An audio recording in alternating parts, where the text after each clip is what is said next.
Terima kasih Tan Sri. Saya ingin ucapkan terima kasih kepada Perdana Speaker untuk beri saya satu peluang untuk ambil bahaskan dalam RM10. Saya akan cakap sedikit di atas isu MACC. Satu isu yang sangat penting dalam negara kita, iaitu berkenaan dengan rasuah dalam negara kita.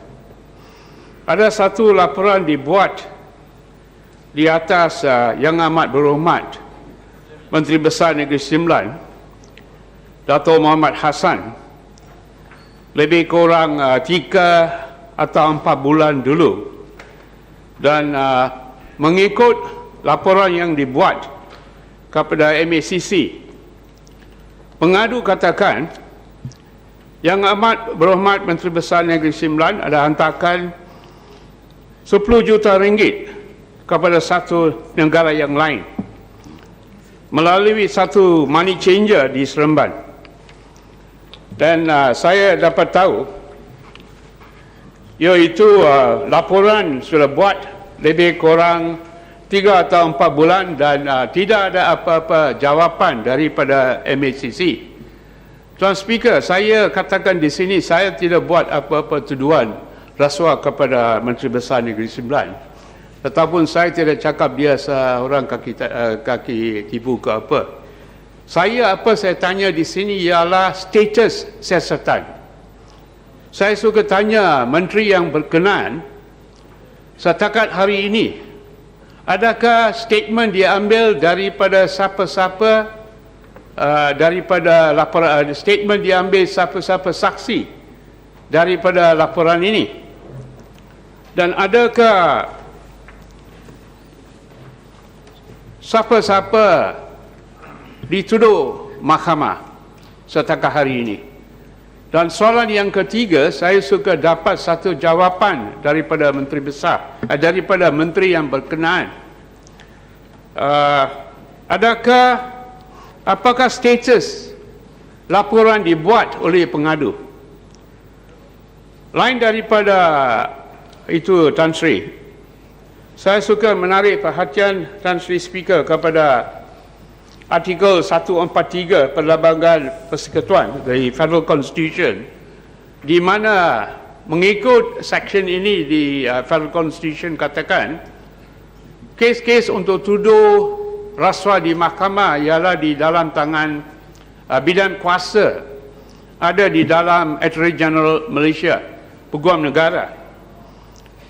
Tetapi masa ini, the status of the law is that, dengan izin, MACC boleh siasat saja, tetapi MACC tidak ada bidan kuasa untuk tuduh siapa-siapa dalam mahkamah. Oleh sebab itu, saya merayu kepada pihak yang berkenaan untuk buat pindaan kepada Federal Constitution untuk beri kuasa kepada MACC untuk tuduh orang kepada mahkamah.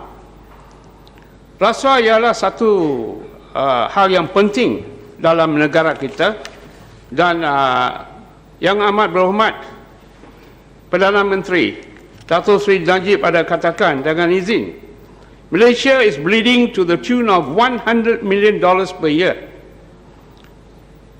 Jala rasuah ini adalah seperti satu kanser di Malaysia, dan jikalau kita tidak berhenti perkara ini boleh jadi satu isu yang nombor 1 dalam negara kita.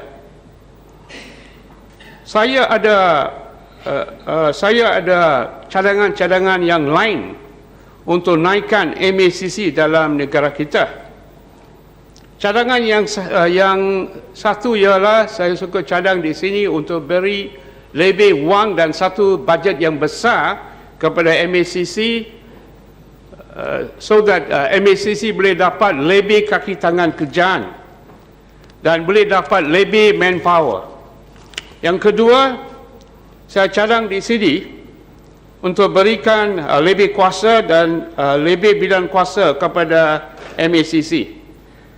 Pada tahun 2004, mengikut kerjaan, ada 18 high profile case dirujukan kepada Attorney General, iaitu Peguam Negara. Dan saya suka tanya, masa ini sudah 2 atau 3 tahun, apa yang jadi dalam 18 high profile case? Isu yang kedua saya suka bangkitkan di sini ialah kaki tangan kerjaan. Masa ini di Malaysia kita ada 1.2 juta kaki tangan kerjaan, dan 1.2 kaki tangan kerjaan untuk 20 juta orang ialah sangat besar. Jikalau kita bandingkan dengan negara-negara yang lain, iaitu di Singapore atau Thailand atau Philippines, and we have to trim the civil service dengan izin.